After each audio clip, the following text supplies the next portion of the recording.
Olá, bom dia! Como está? Olá, bom dia, alegria. Como estás? Eu perguntei primeiro. Desculpa, não ouvi. Olha, desculpa. Eu estou ótima, e tu? Como é que estás? Também, está tudo bem, está tudo bem.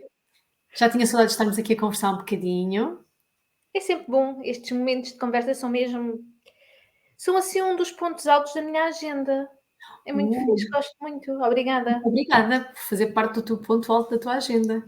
obrigada. Olha, lembras do que é que tínhamos combinado de falar? Lembro-me. Então, da última vez, nós falámos sobre a ansiedade e combinámos falar, ficou assim no ar, falarmos sobre como é que a nossa infância, como é que o que nos acontece na nossa infância pode influenciar ou pode ter influência nos nossos medos, nos nossos estados de ansiedade. Era isto, não era? Era sim, senhora. O que eu tinha proposto Uau, era consegui. trazermos aqui, as histórias que ouvimos, o que é que nós achamos que é mais comum na infância das pessoas que têm ansiedade, trazer assim um bocadinho da nossa prática. Mas tinha lançado um desafio, e tu és a mulher dos desafios, não é? Adoro, Eu adoro. gostava de saber como é que está a correr. A desligar as notificações, não ser tão pressionada pelo telemóvel, neste caso, pelas solicitações externas ao nosso dia a dia.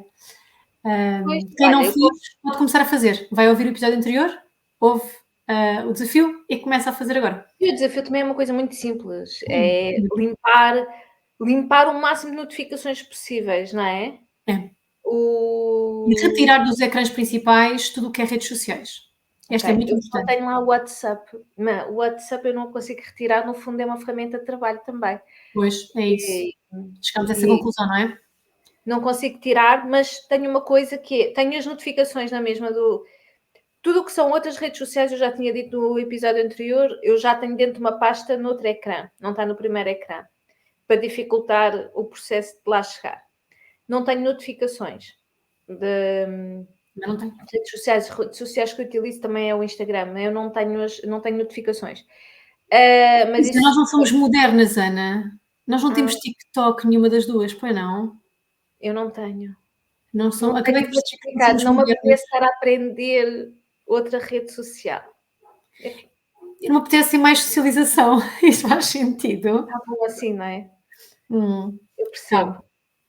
Acabei de me perceber como é que temos TikTok as duas, que é uma coisa que percebo que muita gente, tem agora o TikTok. Muita gente, muitos jovens. Hum, Muito mas pronto. jovens. Fazer aqui um momento só. Sim, é isso. Não estamos jovens, é isso. Olha, e eu tinha-te dito que tinha tido uma ideia para outro desafio, que depois me Sim, esqueci e que depois me lembrei outra vez. boa. E tomaste nota? Não tomei nota, ficou na minha cabeça, depois já não nos Ah, apareceu mais, mas tinha a espetacular. ver com uma coisa que tu disseste, que eu acho super importante. E eu acho que até foste tu que disseste, eu só apanhei a ideia para desafio, ou seja, que é criar momentos de pausa em que Ok, possamos escutar o corpo, fazer um momento, não sei se previsto em termos de apita o telefone e nós vamos, o telefone apita num horário que a gente já tenha programado e paramos naquele momento 30 segundos, um minuto, não é preciso mais, para escutarmos o nosso corpo, para ver o que é que estamos a sentir, como é que está fisicamente o nosso corpo. Isto, ao princípio, pode ser desafiante porque nunca o fizemos, depois torna-se extremamente interessante porque tomamos conta de como é que estão as pernas, como é que está a respiração, como é que estão os pensamentos e vai criando outro tipo de insights e de consciências. Mas a ideia era pedir então este novo desafio de parar ao longo do dia. Sei lá, quantas vezes? Uma, duas, três? para quem nunca faz, eu costumo dizer pelo menos uma vez, já é ótimo. Tenha acontecido alguma coisa ou não, é parar. Isso. Parar e perceber o que é que está a acontecer. E quanto tempo é que tu Até costumas dizer? Meia hora? eu não Meia hora, costumo dizer, 30 segundos? agora vamos parar meia hora, vai. Desculpa, 30 segundos, um Estava a minuto? brincar. Mas eu não costumo dar um tempo, na verdade, é uma boa pergunta é essa, quanto tempo é que até podes pôr um alarme, não é, mas o simplesmente parar alguns segundos, eu acho que já faz a diferença. Agora, se podemos adicionar um tempo, quando tu disseste, vamos parar o quê? 30 segundos, 1 minuto. Sabes o que é que ocorreu logo, imediatamente na minha cabeça? Não sei. Vamos fazer uma prancha. Porque quando faço pranchas, estás a ver? Aquilo que eu penso é, imagina, fazer uma prancha durante 1 minuto é, em termos de percepção de tempo, para mim é 1 hora. Mas é muito engraçado, porque é exatamente igual ao desafio, porque tu quando estás em prancha, estás a tomar consciência de todo o teu corpo, de todo o esforço, ou de todos os pensamentos que estás a ter sobre o raio da prancha, e depois passam daqueles pensamentos do: "Epá, mas porquê que eu estou a fazer isto agora? Mas, opá, onde é que, mas porquê? Ai, não, isto é muito bom para mim, isto vai criar, não é?" E E só tipo, um ainda passaram minuto, 15 segundos. e tipo, tiveste 50.000 pensamentos e sentiste os Sim. teus braços a ceder, as tuas pernas a ceder, a barriga que afinal está contraída, as costas que afinal estão a doer. É interessantíssimo esta percepção do tempo. hum, olha, nós não estamos ao desafio uma prancha. Não, não, não. Não, não, porque O nós também obje- temos que fazer o desafio, não é? o objetivo será, eu diria que será mesmo estar sentado ou Fazer de nada. pé, sem fazer nada. Sem fazer Uhum, nada. uhum. E quem gostar de escrever, até para se poder lembrar, pode, no final desses 30 segundos, 1 minuto, eu vou deixar o tempo. Eu acho que para Uhum. mim, eu sou uma pessoa que precisa de organização nesse sentido, Ok. portanto, se me disseres quanto tempo, eu vou ficar a pensar se estou a fazer o tempo certo. Portanto, vou deixar tempo para as pessoas como eu. Então qual é o tempo que tu queres deixar? 30 segundos, 1 minuto e as pessoas escolhem, é isso? Exato, entre os 30 segundos e 1 minuto. E Boa. depois, escrever num papel, pode ser data, a hora e o que é que sentimos. Uhum. Olha, a minha respiração estava acelerada, olha, as minhas pernas estavam a tremer, olha, por acaso estava muito calma, realmente estava um barulho dos passarinhos. O que for, mas escrever, para tomar consciência. Quem não gosta de escrever pode fazer áudios para si próprio, sei lá, qualquer coisa assim, só Sim. para organizar o pensamento a seguir, só para arrumar aquela situação. E é muito Tal e qual. curioso, porque isto pode trazer muita autoconsciência das oscilações de humor ao longo da semana, ao longo dos dias. Como é que eu estava na segunda-feira de manhã e como é que eu estou na quarta-feira à noite, por exemplo. E perceber como é que o ambiente onde nós estamos também pode influenciar a forma como eu me sinto. Há bocado estavas a dizer: Olha, ouvi o passarinho." Hum. Claro, e se calhar se tu não parares, tu não ouves o passarinho. Uma das coisas que eu costumo dizer quando faço, aqueles eventos com empresas e eu costumo dizer, normalmente são 2 dias de evento e aquilo que eu costumo dizer é para o grupo, se há alguma coisa que possam levar destas partilhas todas, destes 2 dias de partilhas, não sou só eu, aquilo que eu mais gostava e para mim era uma vitória, é este momento da pausa, do parar. E isto dentro de um ambiente empresarial, no corporativo, em que normalmente são equipas de vendas, em que tem que vender, tem que ir para a rua, tem que telefonar, tem que fazer aquilo, e então a roda está sempre, o nível de exigência é muito elevado. O E nível de então, ansiedade é muito elevado. também, consequentemente, acredito eu. E então, o que acontece muito é, eu não posso parar, tenho que estar sempre ativo. Ou estou ao telefone, ou estou a mandar e-mails, ou estou a fazer A, estou a fazer B, não interessa, está sempre a acontecer qualquer coisa. Uhum. Isto, eu estou a dar o exemplo do ambiente corporativo. E então aquilo que eu acabo por dizer muitas vezes a estes grupos é, pá, levem pelo menos uma coisa daqui. E para mim é uma vitória. É a pausa. Poderem fazer uma pausa, permitirem-se fazer uma pausa. E não é Uhum. uma pausa para ir fumar um cigarro, não é uma pausa para ir tomar um café. É uma pausa, parar, nada, nada mesmo. Ouvir os passarinhos. Claro que nós sabemos as duas que isto pode ser um desafio gigantesco Sim, para quem é muito ansioso.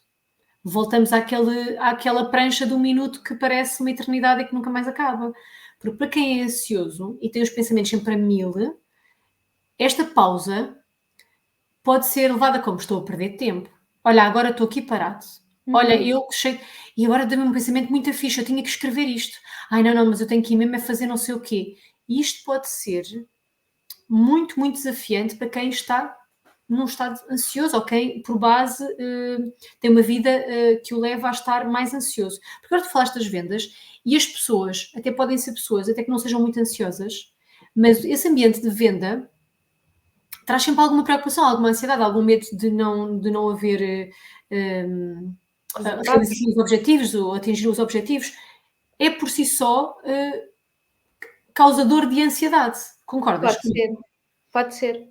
Os níveis de exigência e de pressão que podem existir num ambiente corporativo podem contribuir para aumentar o nível de ansiedade. Uhum. E os medos, o medo de falhar, ou o medo de ficar sem emprego, o medo, sei lá, é como se fosse assim uma sementinha que vai depois crescendo. E é uma pescadinha de rabo na boca, porque se no mês anterior atingimos os objetivos, se calhar até excedemos, não é? Ultrapassamos, no mês a seguir sentimos uma pressão se calhar ainda maior do este mês eu tenho mesmo que conseguir outra vez, se no mês antes fiz não sei quanto, agora tenho que fazer mais não sei quanto, e não é uma pescadinha de rabo na boca, é uma bola de neve mesmo, vai crescendo e pode se tornar... E nisto eu acho que a hipnoterapia pode ajudar muito, não é? Voltando aqui a agarrar para o nosso lado. Sem dúvida, pode mesmo. Pode mesmo, e começar por este desafio que tu estavas a falar, os momentos de pausa são essenciais, como estavas a dizer, e voltando só um bocadinho atrás. Estes momentos de pausa podem eles próprios ser agentes de ativação do estado ansioso. Contudo, aquilo que eu sugiro é que ainda assim não desistam, porque ao início pode ser estranho, é fazer uma coisa estranha, pode ser estranho e pode vir cheio de pensamentos negativos, repetitivos e por aí fora. Pode efetivamente trazer esta ativação do estado de ansiedade. Mas não desistam. A primeira vez pode acontecer, a segunda vez pode acontecer, a terceira vez ainda pode acontecer, mas eu acredito, e experimentem e façam um exercício. Será cada vez com menor intensidade. E depois acaba por ser um exercício. Desculpa interromper-te, e a manter um foco, ou seja, não é parar e ficar à deriva. O que é olhar para as sensações do corpo, que é para a pessoa ter exatamente. Perceber o que é que está a acontecer no corpo. Porque se eu tiver esses pensamentos, a primeira vez que eu vou fazer é, pá, isto é muito estranho. Ok. Ou então, e onde é que eu estou a sentir este estranho? Não, é um estranho que está aqui na minha cabeça que os pensamentos não param. Ok. E o que é que acontece? Sinto-me um bocado zonzo. Ok. E então? E isso depois fica só aí ou espalha-se pelo corpo? E perceber o que é que está a acontecer. Porque quando nós tomamos essa consciência, a verdade é que a maior parte das vezes isso desaparece. Exatamente. Ou seja, em parar, e se não começarmos pela cabeça, devemos começar pelos pés, pelos braços, pelas mãos, o que for. Tipo, para dizer assim, ok, como é que estão as minhas mãos? Estão paradas? Ok. Mas espera, estou a sentir que estou acelerada. Então, o que é que se está a passar? E é um bocadinho observar o corpo. Pôr atenção, atenção plena no corpo. Sabes que eu estava a ouvir falar e estava a pensar que isto foi... Eu acho que a primeira vez que tive este tipo de experiência foi quando comecei a praticar yoga. Pronto, e agora para quem nos ouve, pode ser yoga ou pode ser yoga. Deixa a vossa consideração, não vou entrar nessas correntes filosóficas. Vou dizer yoga, ok? Está aí do outro lado, meu Deus. Mas eu comecei a praticar yoga e lembro-me que as primeiras vezes que tive de fazer uma daquelas posturas, por mais simples que fossem, aquilo é um desafio gigante. É como o da prancha, não é? Mas depois comecei a sentir benefícios que eu não percebia muito bem de onde é que vinham. E tem a ver com estas pausas, com este parar. Porque depois, apesar de ao princípio poder ser um bocadinho ansiogénico, como estavas a dizer e como eu também já disse, o benefício que vem a seguir é maravilhoso. É o realmente conseguires parar e produzir outros neurotransmissores de calma, de tranquilidade, que te vão te levar a estados de bem-estar, em vez de estar naqueles loops constantes que te estão a produzir outras coisas. E lembro-me que isto foi por isso é que até hoje estou sempre a voltar ao yoga, né? Paro, volto, porque realmente eu sinto muito o benefício de estar parado, nem que seja sem fazer dito nada, sentada, não é? Mas pronto, agora podíamos continuar a falar sobre yoga, mas não vamos por aí. Quem pratica yoga saberá do que eu estou a falar. Quem faz pilates também, se calhar, sabe do que é que eu estou a falar. Que se calhar quem faz musculação sabe do que eu estou a falar, porque quando estamos a fazer algo assim tão concentrados, conseguimos às vezes estar realmente focados no que o nosso corpo está a fazer, não é? Não Sim, achas? ou na corrida. Porque Ai, correr. Ai, quando estamos na corrida, eu, pelo menos, quando estou na corrida, é eu estou o tempo todo, assim que inicio até acabar, a tomar consciência do meu corpo. Mas pronto, agora estava aqui a divagar. Mas olha, não, eu o estava a nosso imaginar que sempre começo a correr, não tomo consciência do meu corpo, eu tomo consciência da dificuldade toda que aquilo me traz, e o desafio é ultrapassar a dificuldade que eu própria estou a criar na minha mente, porque o meu corpo corre, como é óbvio, como todos os corpos, não é? eu vou o tempo todo em esforço, mas eu vou, quer dizer, agora ultimamente não vou, mas eu ia e vou voltar. Pois. Mas, e agora fica aqui a promessa, não é? Ah, Ah, mas é um objetivo. Na corrida, a minha experiência na corrida é o, estou, estou constantemente a tomar consciência do meu corpo, que é a minha respiração. Estou sempre a concentrar-me na respiração, para não ficar ofegante, para poder aguentar mais. Depois começo-me a doer as pernas, depois, enfim, depois tento-me concentrar nos braços, depois tento-me concentrar no caminho. E uma das coisas que eu já notei é que eu estipulo uma determinada distância, não é? Um determinado caminho. Quando eu vou para lá, normalmente é um ir e voltar. Quando sim, eu vou para lá, o meu esforço é gigante. Mas é que é mesmo. Para mim é um momento de dor intenso. Mas assim que eu chego ao ponto em que eu vir para regressar, isto acontece-me sempre. Independentemente de eu correr 5 km, de eu correr 7, de eu correr 2. Quando eu chego ao momento em que eu venho para cá, venho mega aliviada e é quase como se já estivesse no fim. E é muito engraçado porque o meu corpo, eu que estava numa tensão gigante, cansado, ofegante, com dores e por aí fora, quando eu dou a volta para regressar, é quase como se, pronto, então agora já estamos quase no fim e vou com uma sensação de alívio muito grande. Portanto, engraçado. mas eu deixo de estar focada no meu corpo, na dor, mas parece que fico focada na parte do alívio. Sim. Eu não sei se isto faz sentido, mas Não, pronto, eu era estava a só uma pensar, dúvida. claro que faz. Eu estava a pensar, na aula de yoga eu não tenho noção quando é que vai o meio. Mas há dias em que eu peço pelo meio, peço pelo fim, não é?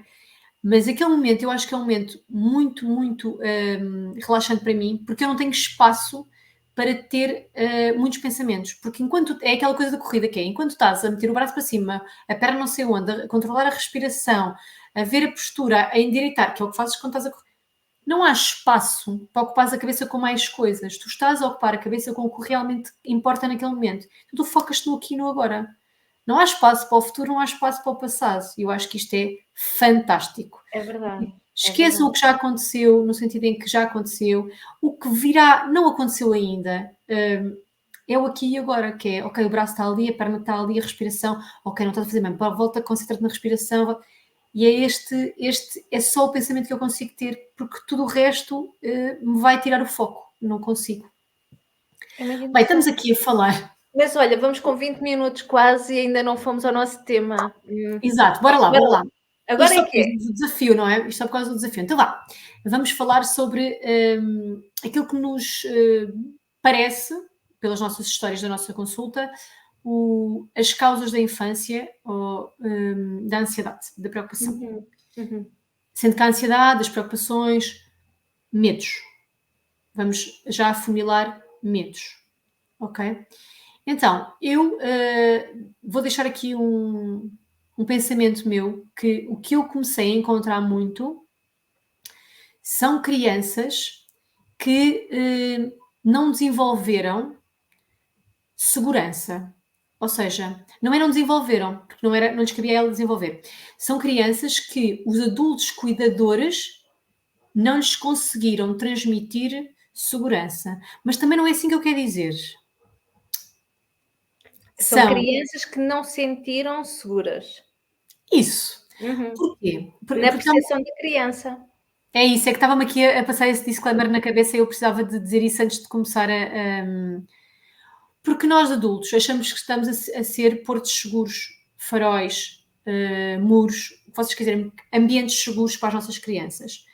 Mas muitas vezes a criança está a viver no seu egocentrismo e não está a conseguir, por algum motivo, captar a nossa intenção, porque a nossa intenção pode ser essa, às vezes pode Uhum. não ser bem conseguida.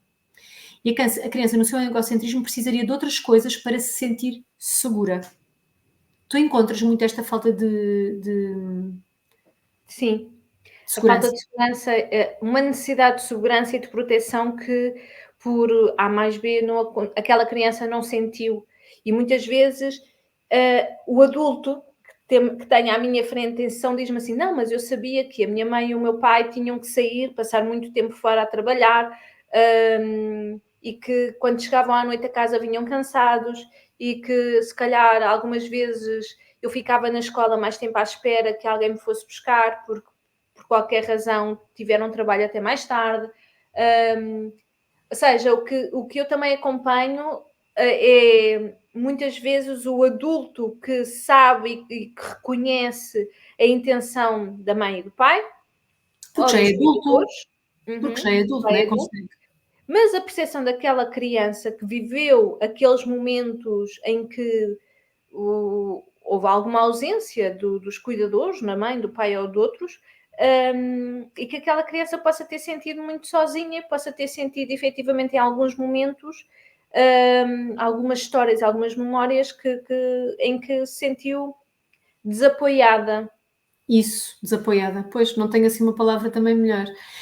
Eh, há momentos que nós adultos achamos que são os normais da nossa vida e, por exemplo, já por si tem imenso impacto nas crianças. Ainda no outro dia comentava isto com o Miguel, com o meu marido. Mudar de casa, por exemplo, mudar de escola. Nós adultos vemos isto tudo como uma mudança positiva, como alguma coisa, quer dizer, em princípio será uma mudança positiva, uma coisa que nós escolhemos, vamos pôr isto neste caminho, ok? Ser uma coisa que foi uma escolha e não uma obrigação. Mas pronto, nós mudamos de casa, mudamos as crianças de escola à espera que a escola os acompanhe de outra maneira, ou porque até a escola acabava ali e precisamos de mudar para eles continuarem os estudos. Isto do ponto de vista da criança, eu tenho encontrado pessoas que estes momentos de transição, estes momentos de mudança, não foram acompanhados de forma segura na perspectiva da criança. Uhum. Não sei se me estou a fazer entender. Ou seja, porque como para nós adultos é uma coisa boa e nós sabemos que é para o melhor, de alguma forma parece que não conseguimos, nem sempre conseguimos passar esta ideia ou este apoio àquela criança. Não sei se Uhum. tu apanhas muito estes momentos, eu tenho apanhado muito, mudanças de casa e mudanças de escola. Ok, por São acaso momentos muito não. relevantes. Por acaso não é daquilo que mais relatam. Tu estavas a falar disso e eu estava-me a lembrar, não tem nada a ver.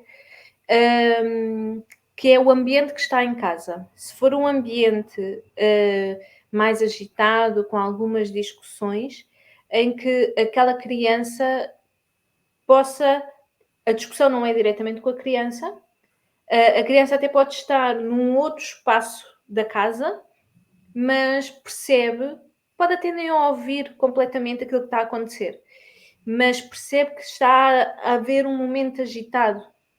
E isto pode trazer lá tal insegurança e a tal sensação de não estar protegida. Também é comum o medo do escuro.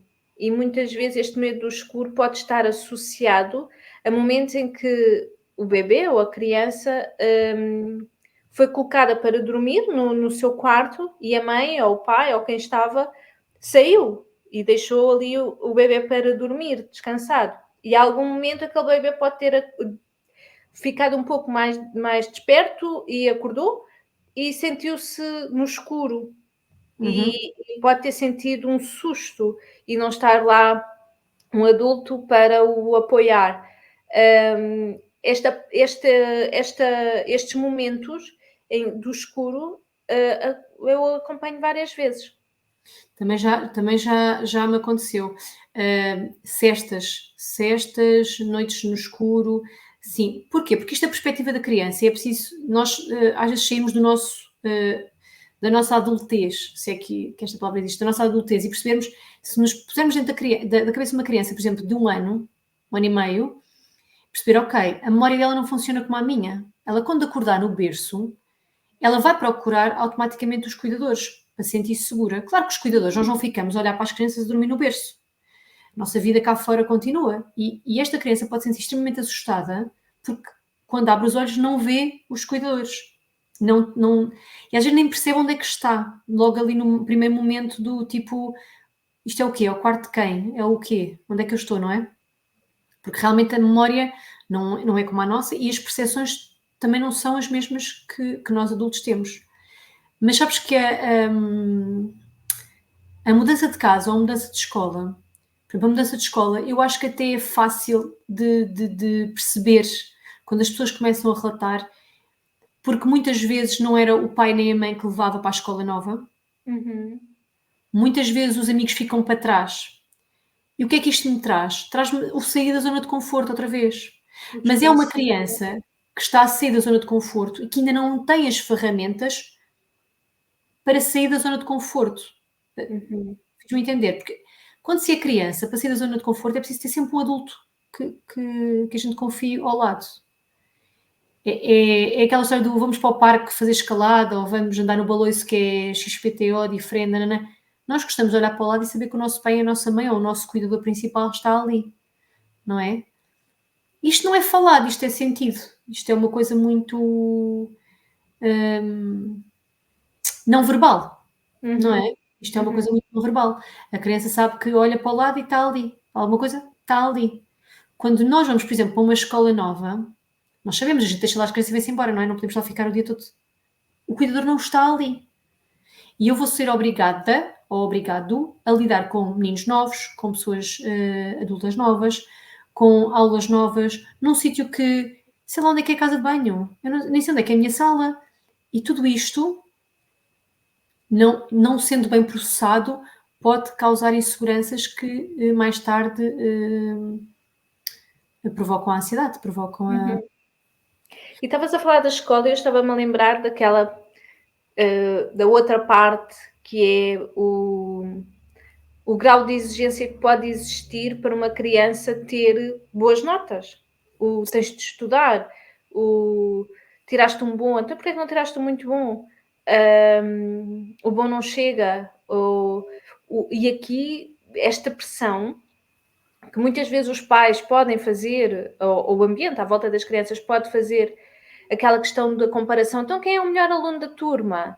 Então, sei lá, este tipo de questões, Uhum. levar à comparação, levar ao medo de falhar, ou não sou capaz. Por acaso, há muito pouco tempo, Desculpa, diz continua. Não, não, não me há muito esqueço, não me esqueço. tempo, tive uma senhora que vinha assim com alguns bloqueios a nível profissional. Empreendedora, a querer empreender e estar mais à vontade, e estava com alguns bloqueios. E falámos um bocadinho sobre a infância. E esta senhora, lá em pequenina, com os seus 3, 4 anos, mais ou menos, era questionada pelos adultos à sua volta, porque ela falava à bebê, o não Uhum. dizer bem as palavras. E então os adultos à beira dela diziam: tens que dizer, se queres água, diz água. Ela dizia um outro som qualquer, eles sabiam que era a água, ou era uma bolacha ou outra coisa qualquer, mas aquela criança não estava a verbalizar conforme os adultos queriam que ela verbalizasse. E isto trouxe-lhe, com ela, adulta, muitas questões relacionadas com a validação, com a necessidade de ser ouvida e Uhum. muito com o medo do falhar. Então, eu quero agradar o máximo possível que quem está à minha volta, para ir ao encontro da expectativa dessas pessoas, para então eu ter esta validação e ter esta segurança para poder fazer aquilo que eu acho que tenho que fazer.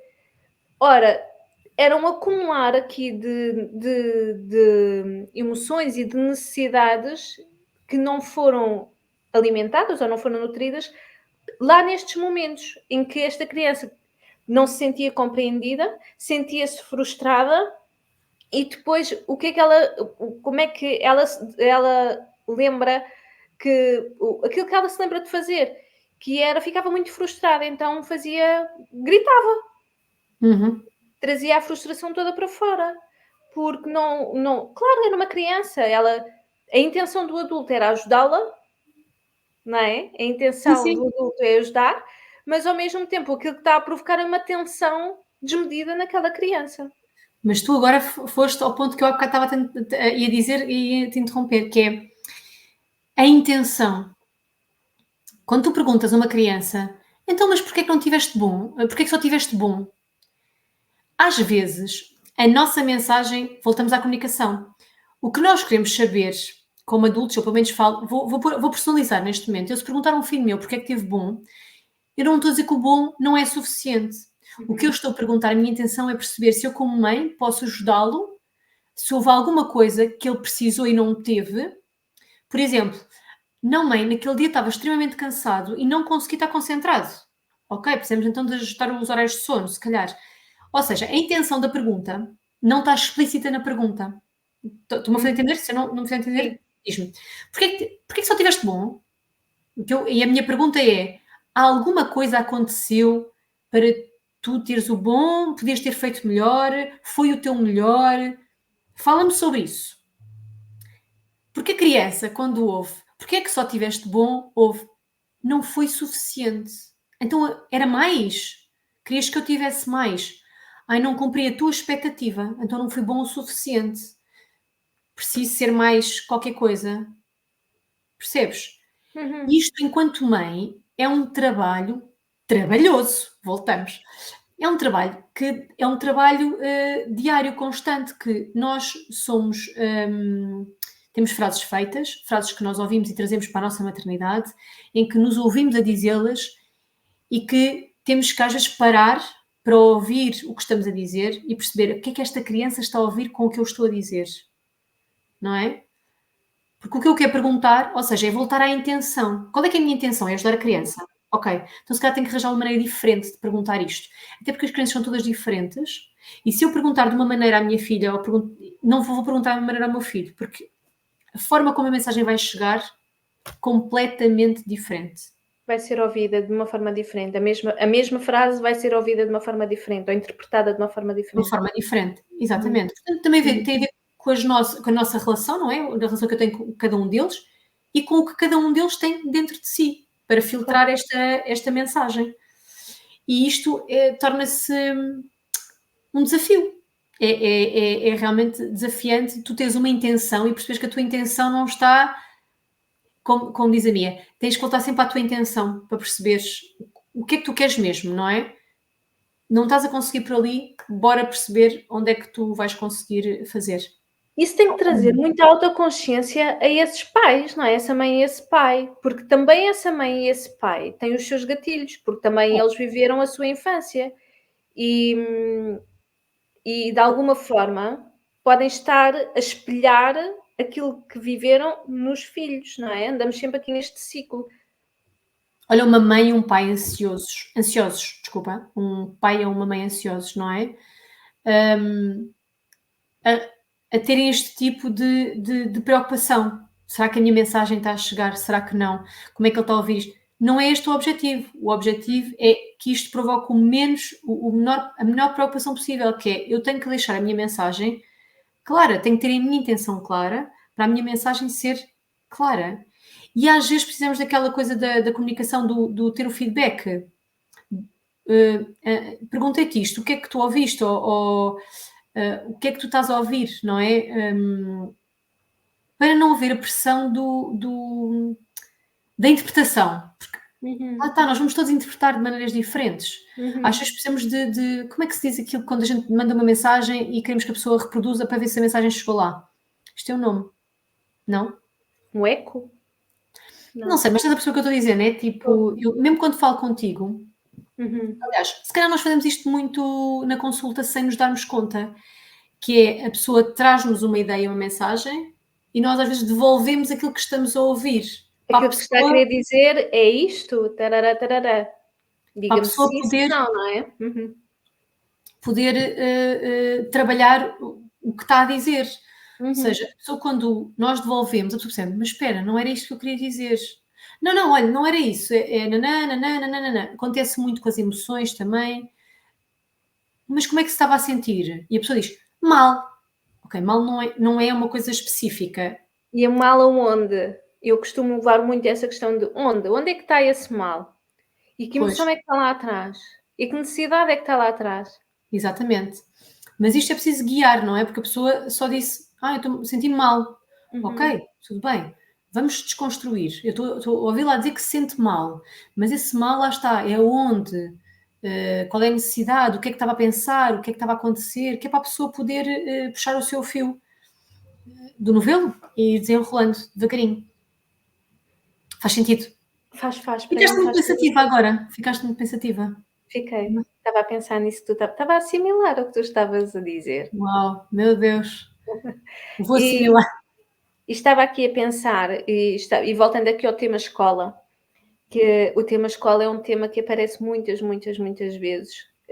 Não há paciente que passe que não fale da escola. Podemos deixar isto assim, não é? Eu lembrar de um outro caso de uma pessoa que tinha muito vincado um medo de falhar de uma forma generalizada, não era no trabalho, mas era também nos relacionamentos. E então, de alguma forma, autossabotava-se. E uma das questões que nós acabámos depois por trabalhar foi, e até foi mais do que uma vez, foi o ambiente em escola. Então, esta pessoa estava lá na primária e a dado momento o medo que aquela pessoa tinha era: eu não quero ser chamada ao quadro porque eu não sei fazer isto, e a consequência é que a professora vai ralhar comigo e eu vou ficar envergonhada aqui à frente destas pessoas, dos meus colegas. Portanto, já era assim um acumular muito grande de emoções que eram sentidas ali tão pequenino. E ainda assim, muito provavelmente, estas questões que estavam a ser vividas ali, na escola, na secretária, né? Na carteira, na escola, e que não, eu não quero ser chamado, porque se eu for chamado, estes pensamentos, se eu for chamado, eu vou ao quadro, eu não sei fazer, a professora vai ralhar comigo, eu vou ficar envergonhada. Acabamos por saber que se existem estes pensamentos é porque estas emoções já foram reconhecidas e já foram vividas alguma vez. Portanto, isto provavelmente ainda vem mais lá de trás. Quando muitas vezes nós vamos parar estas ideias, estas memórias que as pessoas trazem da escola e que a escola não foi o ambiente fácil, normal, é um momento em que estamos a aprender também o que é a vida. Algumas vezes já vem de outras pequeninas histórias que nós, enquanto adultos, olhamos e não valorizamos. Foi só uma coisa que aconteceu, foi só uma frase, foi só um momento e que foi vivido em casa. O envergonhar, às vezes, perante um irmão, o teu irmão é muito melhor do que tu, faz isto muito mais rápido do que tu, olha os teus primos, olha lá, as tuas primas são, sei lá, estão sempre tão arranjadinhas e, sei lá, tão penteadinhas, não sei. Festas de família. Estas comparações que dão. E não estou a dizer que a culpa é dos pais, e aqui nunca se trata de culpar ninguém, na verdade. Íamos culpar quem? Se nós tivéssemos que atribuir culpa a alguém, íamos atribuir culpa a quem? O Adão e Eva. Eu estava a pensar nisso. E ainda assim, porquê o Adão e Eva? E quem é que era o culpado, o Adão ou a Eva? Era Deus que criou Adão e Eva. Ou a cobra, não era a cobra? A serpente? Pois não sei, mas sim. Olha, estava-te a ouvir falar e tive um pensamento que já passou em relação à escola. Já sei qual era, porque já temos que terminar por hoje, mas queria deixar que, de repente, enquanto te ouvi em relação à escola, tive um pensamento que foi a dificuldade que um professor tem para acolher todas as formas diferentes como aquelas crianças estão a receber as mensagens que ele está a tentar passar. É realmente uma profissão que exige muito desta parte relacional e imagina, eu sei que estou a ensinar um A e estamos a falar principalmente de professores primários. Esta primeira fase, o primeiro ao quarto ano, é incrivelmente especial. E o professor primário é ainda nesta fase um Deus, uma pessoa embelezada pela criança. Portanto, ele quando está a ensinar, não está só a ensinar o A. Está a ensinar a forma como está a falar, a postura, mas se tiver 10 crianças à frente, há 10 formas como a mensagem está a ser recebida. Se forem 20, há 20 formas como aquela mensagem está a ser recebida. E agora voltamos à parte do não há aqui culpados, porque onde é que era possível ser perfeito aqui, não é? Eu deixo já aqui que não acho que seja possível ser perfeito. Acho que realmente se estivermos atentos, isto é como ter muitos filhos, e estamos a chamar todos para a mesa, cada um há de ouvir o seu chamamento da sua forma, mas é tentar perceber se algum está mesmo fora da linha e temos que ir lá resgatar e puxar e explicar melhor, não é? Porque quando tu estás a falar para muitas pessoas, é possível que a mensagem seja ouvida de 10, 20, 30 maneiras diferentes e torna um desafio ainda mais maior, grande. Mais desafiante, um desafio mais desafiante. Pronto. Então temos que terminar, não é? Temos, nós ficávamos aqui, mas depois fica muito longo. Eu acho que as pessoas também precisam de tempo para refletir sobre o que conversamos. Até às vezes nós precisamos de tempo para refletir sobre o que vamos refletindo. Nós estamos cheios de planasmos. Temos que, não sei, temos que também refletir às vezes sobre aquilo que conversamos e realmente fica então. Vou fazer um resumo do que me lembro, que é situações de mudança de escola ou de casa, discussões em casa, comparações com primos, tios, irmãos e afins, mais, ajuda-me, cestas, aquele período mais pequenino em que a criança não consegue realmente entender o que se passa e como é que é a rotina de uma família, de uma casa. As ausências. As ausências. E agora estavas aqui a fazer este resumo e se calhar vou deixar aqui no ar uma pergunta que é, e falaste da perfeição. Por acaso foi um tema ontem que falei com uma paciente minha, a perfeição. Pode ser até um tema muito interessante para nós explorarmos. Mas indo aqui, há mães e pais perfeitos, há mães e pais que vão criar crianças sem que elas sintam tristeza, medos, dor, raiva? Queres que eu deixe a resposta? Sim. Não. Se não estávamos a criar couves e flores no jardim. Não há perfeição, não é?